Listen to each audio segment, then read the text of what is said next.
Bonjour tout le monde et bienvenue dans une nouvelle vidéo où, comme promis, je suis dans la cuisine pour faire un meal prep en vue de la rentrée scolaire. Donc, je vais faire plusieurs recettes qui sont toutes cétogènes. Il y en a quelques-unes qui peuvent être adaptées, évidemment, en régulier, seulement en modifiant certains ingrédients.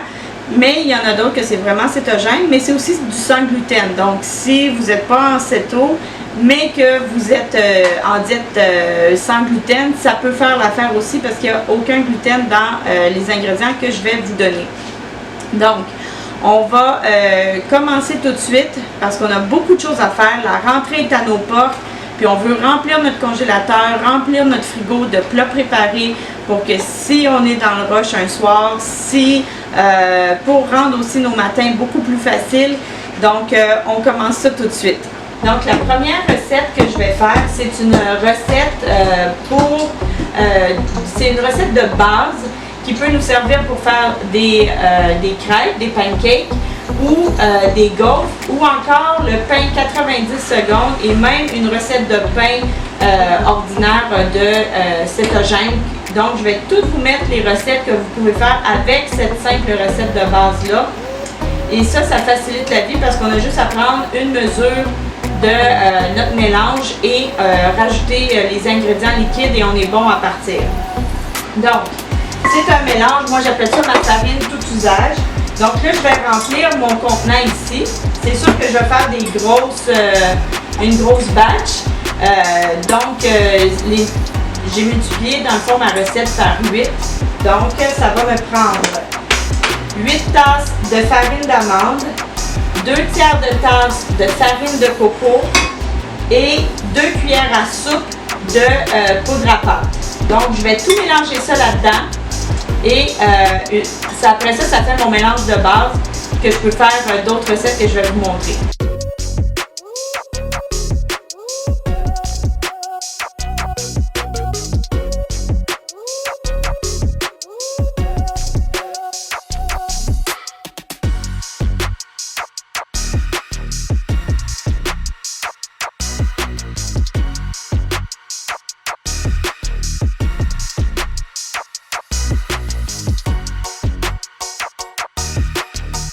Maintenant qu'on a notre mélange de fait, on va passer à une recette que je vais faire pour un petit déjeuner. C'est des œufs McMuffin. Donc, avec mon mélange qui est là, je vais préparer des pains 90 secondes. Donc, j'ai trouvé, c'est chez Maxi, je pense que j'ai trouvé ce petit moule en plastique qui va au micro-ondes. Donc, le pain 90 secondes, pour ceux qui ne connaissent pas, c'est vraiment simple à faire. C'est de notre mélange de farine qu'on a fait, ou on peut aussi faire juste avec de la farine d'amande. Mais c'est plus facile si notre mélange est déjà fait. Ça nous prend de la poudre à pâte, sauf si on utilise notre mélange. Et ça nous prend un œuf et une cuillère à soupe d'huile, celle de notre choix. Donc, je vais en faire un. Puis d'ailleurs, je vais en faire plusieurs, mais je vais vous montrer seulement un parce que les autres, je vais les faire puis je vous montrerai après. Puis, on va faire aussi les galettes de saucisses. Je préfère les faire moi-même. Donc, je vais vous montrer aussi comment je vais faire les galettes de saucisses qui vont aller dans nos œufs McMuffin. Donc, ça va nous faire dans le fond, un petit déjeuner qui va déjà être prêt. C'est juste à réchauffer. On peut les congeler, les emballer individuellement, les congeler. On les fait réchauffer soit au micro-ondes ou au four si on n'a pas de micro-ondes. Super facile à faire. Puis au moins comme ça, c'est fait maison et je tiens à vous dire que si vous avez déjà mangé des œufs McMuffin dans des restaurations rapides, cette version-là, vous n'aurez pas besoin d'en manger deux. Juste un, sincèrement, j'ai de la misère à les finir. Donc, mon mari qui d'habitude aurait pu en manger deux, il en mange juste un, puis ça a été amplement suffisant pour son petit déjeuner.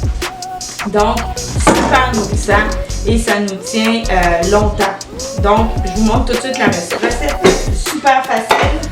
Je prends 3 cuillères à soupe de mon mélange de farine. Et ensuite, je prends une cuillère à soupe d'huile. Moi, j'ai pris de l'huile d'avocat parce que le goût est plus neutre. Mais si vous aimez le goût de l'huile d'olive, on peut mettre de l'huile d'olive ou l'huile de votre choix dans le fond. Et on fait juste mélanger pour que le tout soit bien incorporé. Puis c'est facile, on envoie ça au micro-ondes pendant 90 secondes. Et puis on a un pain. Cette recette-là, elle peut vous dépanner dans n'importe quelle situation où vous avez besoin de pain. Que ce soit pour faire des toasts, parce que ça se toast super bien. Vous les coupez en deux, comme je vais vous montrer tantôt. On le coupe en deux.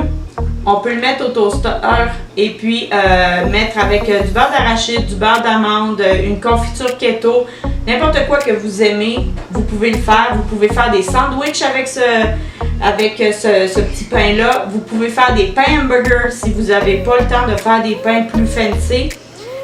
Des pains hamburgers, ça peut être vraiment, c'est un pain qui est passe-partout, c'est rapide à faire. Donc, ça arrive, un petit repas vite fait sur le pouce, là, prendre la viande hachée, on se fait une galette, on se fait un pain 90 secondes, puis on met nos garnitures, puis bingo, en moins de 15 minutes, on a un hamburger. Donc, c'est vraiment super facile à faire, c'est soutenable, puis c'est keto en plus. Donc, j'envoie ça au micro-ondes, puis je vous montre le résultat. Après 90 secondes, voilà le résultat. C'est chaud un peu. Donc, je vous conseille d'attendre qu'il soit un peu plus froid pour le manipuler.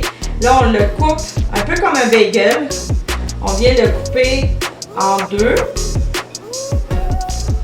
Et voilà, on a notre pain cétogène. Donc, avec ça, on va faire nos œufs McMuffin. Puis, comme je vous ai dit, vous pouvez faire plein d'autres recettes qui demandent un petit pain. Pour faire mes galettes de saucisses, je prends un mélange d'épices. La recette va être en barre de description. Je rajoute du porc haché. Je fais des galettes que je fais revenir des deux côtés et que je vais mettre sur une plaque qui va aller au four à 350 pendant 10 minutes pour terminer la cuisson. Voici les œufs McMuffin. Une fois terminés, je les ai faites dorer des deux côtés également. La prochaine recette que je vais vous montrer, c'est une recette de pâtes maison. Donc, pour faire des pâtes de lasagne ou des genres de fettuccini. Donc, c'est vraiment une pâte qui est faite maison. Donc, ce que ça nous prend un paquet, dans le fond, un demi-paquet de fromage à la crème. Ça, c'est pour 4 personnes. Donc, moi, je la double. Donc, un demi-paquet de fromage à la crème. Ça va vous prendre un quart de cuillère à thé de sel. Ça va vous prendre 4 œufs. Et ça va vous prendre 2 cuillères et demie à soupe de psyllium. Là, ce qu'on veut faire avec le psyllium, c'est de le moudre. Si vous en trouvez déjà moulu, vous pouvez l'utiliser tel quel, mais la plupart du temps, on le trouve entier. Donc, j'ai oublié ma cuillère.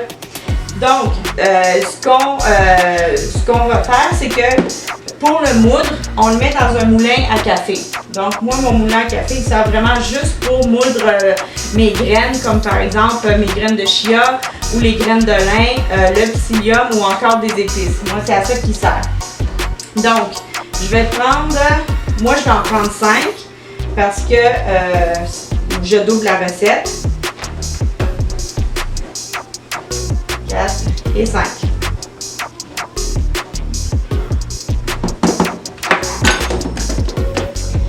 Et ensuite, on va le moudre. Ça prend juste quelques secondes.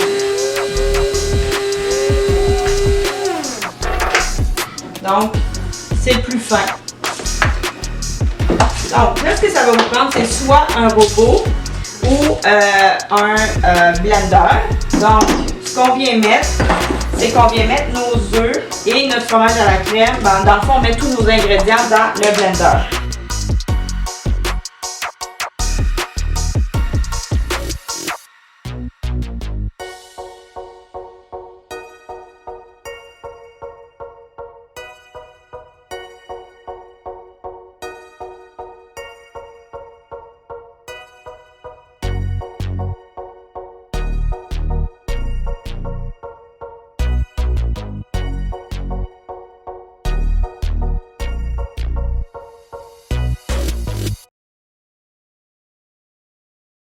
Vous voulez avoir, une fois que vous avez fait ça, vous voulez avoir une plaque de cuisson que vous avez mis soit du papier parchemin, mais c'est mieux une plaque de silicone dessus. Et puis vous mettez légèrement de l'huile sur votre silicone pour pas que ça colle. Donc une fois qu'on va l'avoir blendé, on va tout de suite le mettre sur notre plaque de silicone puis on va l'étendre.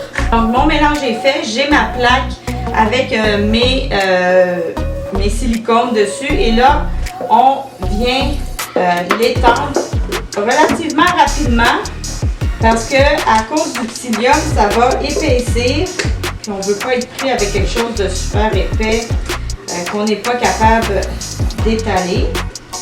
Donc on ramasse bien tout ce qu'on peut. Voilà. Et là, on va vraiment l'étendre en une couche très mince. Moi, j'ai pris une planche, une plaque à biscuits qui est quand même grande. Donc, parce que j'ai doublé ma recette. Mais si vous n'en avez pas, même si vous doublez votre recette, vous pouvez le faire en 2 plaques, il n'y a aucun problème. Tout ce qu'on veut, c'est que ce soit relativement mince. Puis on va venir prendre toute la plaque possible. On l'étale avec une spatule de silicone. Mais si jamais votre mélange a trop épaissi, on peut mettre un papier parchemin par-dessus puis l'étaler au rouleau. D'ailleurs, c'est ce que je vais faire pour que ce soit vraiment égal parce que sinon ça fait des bordures puis là on va avoir des morceaux de pâte plus épais que d'autres. Puis quand on va le faire cuire avec le papier parchemin par-dessus. Donc, on vient rouler comme il faut.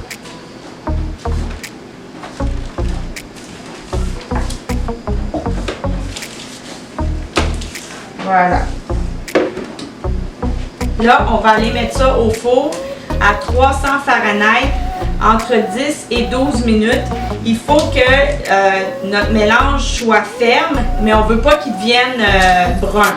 On veut vraiment pas lui donner de coloration, on veut juste que ce soit cuit. Une fois que c'est cuit, on va le laisser refroidir un petit peu pour être capable de les découper dans la forme de pâte qu'on souhaite avoir. Donc voici à quoi ressemblent nos futures pâtes. Comme vous pouvez voir, la texture, c'est souple comme une pâte à lasagne qu'on aurait cuit. Donc, on va les découper pour en faire justement nos pâtes à lasagne. Ma grande feuille de pâte keto, je l'ai coupée en 4 à la grandeur de mon plat. C'est une lasagne qui va aller au congélateur. Donc, au lieu de couper des petites lanières, j'ai coupé juste 4 grandes tranches. Puis, on va monter notre lasagne avec ces grandes tranches directement. Donc, j'ai mis ma sauce, puis j'ai mis des cubes de galettes de saucisses qu'on a faites pour le déjeuner. Donc, j'en avais 2 qui restaient. Donc, je les ai coupés en petits cubes.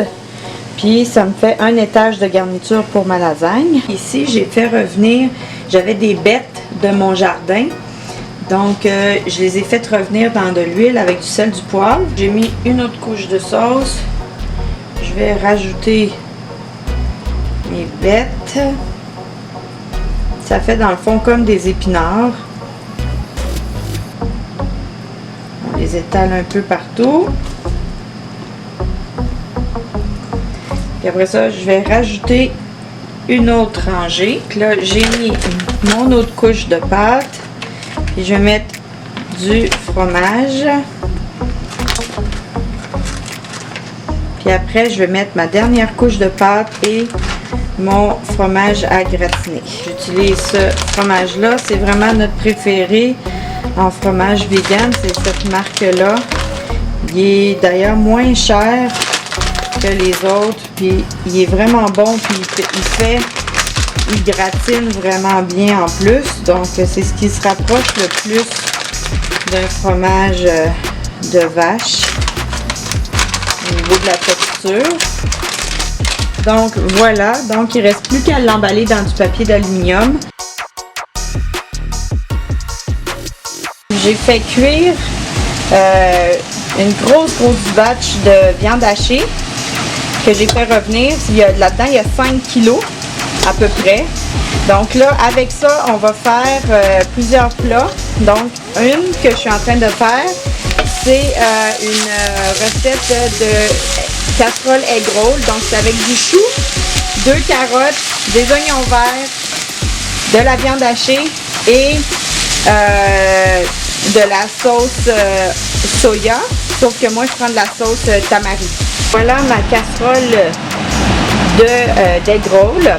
Pour ceux qui disent « Ouais, mais des carottes, c'est pas keto », effectivement, si on en prend beaucoup, par exemple, on prend des carottes au beurre comme accompagnement, on va en manger beaucoup plus que là, c'est 2 carottes qu'on a râpées et qu'on a mis dans notre casserole. Donc, pour 100 grammes de carottes cuites, c'est 6 points quelque chose. Donc, mettons 7 grammes de glucides. Donc, pour 2 carottes, ça me revenait à peu près, je les ai pesées, puis ça me revient à 200 grammes. Donc, ça veut dire 14 grammes de glucides. Puis là, après ça, on a le chou. Donc, on est en bas de 10 grammes de glucides par portion. Parce que cette recette-là va servir facilement 7 à 8 personnes. Donc, ça reste complètement keto. Ici, j'ai fait un mac and cheese keto. Donc, c'est des morceaux de chou-fleur qu'on a coupés vraiment en petits morceaux. C'est encore chaud, ça fait de la buée. Avec une sauce au fromage végétarienne et des morceaux de bacon. La prochaine chose qu'on va préparer, c'est des nouilles de courgettes qu'on va utiliser dans une recette dans le fond, ça va être pour remplacer des pâtes, nos nouilles de courgettes, qu'on va faire un poulet au pesto et à la crème sur un lit de nouilles de courgettes. Donc, pour ça, j'ai lavé déjà toutes mes courgettes, j'ai enlevé le petit bout et j'ai mon spiraliseur et on va se mettre à faire des spirales de courgettes. Quand vous avez des petits restants comme ça qui se trouvent à être le milieu, vous pouvez les garder puis mettre ça dans des muffins de courgettes ou dans des gâteaux ou autres pâtisseries comme ça. Tant qu'à avoir mon spiraliseur de sortie, j'en profite pour changer la lame et faire des tagliatelles avec mes courgettes. C'est pour une autre recette que je vais faire dans la semaine qui est des tagliatelles au thon. Celle-là, je ne la préparerai pas d'avance, mais par contre, on peut déjà préparer nos légumes. Ils vont se tenir à peu près 2-3 jours, donc on peut le faire d'avance. Ça va nous faire une étape de moins à faire rendu à l'heure du souper pour conserver nos courgettes qui sont soit en spirale ou en tagliatelle. Ce qu'on va faire, c'est qu'on va les mettre dans un plat ou dans un sac de conservation avec soit un papier essuie-tout ou encore un torchon propre pour enlever l'humidité et elles vont se garder comme ça 1-2-3 jours facile. Voilà mon plat de tagliatelle. J'ai environ une courgette par personne et en dessous j'ai mis un torchon. Donc je vais mettre le couvercle et ils vont se garder pour la semaine. Et ici j'ai mon bol avec mes nouilles de courgettes que je vais faire cuire simplement dans de l'huile. Et puis on va servir ça avec la sauce au poulet et au pesto que je vous montre tout de suite. Je commence par couper mes poitrines de poulet en cubes que je vais faire revenir dans de l'huile après. J'ai fait revenir mon poulet. Maintenant, je vais ajouter mon pesto que j'avais fait, que j'ai fait avec mon basilic du jardin. Dedans, j'ai mis du basilic, de l'huile d'olive, des noix de pain et comme on ne peut pas prendre de parmesan, j'ai mis de la levure alimentaire Puis c'est vraiment super bon. Puis j'ai mis une gousse d'ail aussi dedans. Donc je vais en mettre une bonne quantité dans mon poulet. Puis après ça, je vais prendre de la crème de soya. Je vais mettre ma crème de soya aussi dans mon poulet. On va mélanger puis on va laisser mijoter pour que le poulet finisse de cuire puis qu'il prenne les saveurs du pesto, poulet au pesto et les nouilles de courgettes. Donc il est tard, on était dans la cuisine presque toute la journée. Bon, j'ai eu des périodes entrecoupées pour m'occuper de Ruth et des filles, mais là on a des restants de courgettes et ce qu'on va faire, c'est qu'on va faire des muffins aux courgettes. Ça va nous permettre d'avoir des collations d'avance, puis en même temps, on ne gaspillera pas les restants de courgettes qui sont là de nos nouilles. J'ai aussi fait, et j'ai oublié de mettre ma caméra quand je les ai fait, donc je vous les montre. J'ai fait ce qu'on appelle des barques aux noisettes. Donc c'est du chocolat 90% de cacao que j'ai fait fondre au bain-marie. Puis j'ai fait rôtir des noisettes que j'ai coupées en morceaux grossiers que j'ai mis sur une plaque à biscuits. J'ai mis mes noisettes, puis après ça j'ai coulé le chocolat par-dessus. Je l'ai mis au frigo pour que ça fige, puis après ça on le casse en gros morceaux. Donc ça fait des petites collations, puis surtout aussi si on a une petite envie de sucrer, ben on prend juste un petit morceau, puis il y a des noix, donc on a des bons gras là-dedans. Puis en même temps, ben ça nous fait une petite sucrerie comme ça qu'on peut prendre sans culpabilité. Donc j'ai ça que j'ai fait aussi, et que je garde au frigo parce qu'il fait encore un peu chaud. Donc on va passer à la recette et je vais les mettre dans mon robot pour les réduire, pas en purée, mais en tout petits morceaux. Là-dedans, j'ai ce que ça me prend comme quantité pour avoir, pour faire ma recette de courgettes, de muffins de courgettes. Je mélange mes ingrédients secs, mes ingrédients liquides et mes courgettes en morceaux.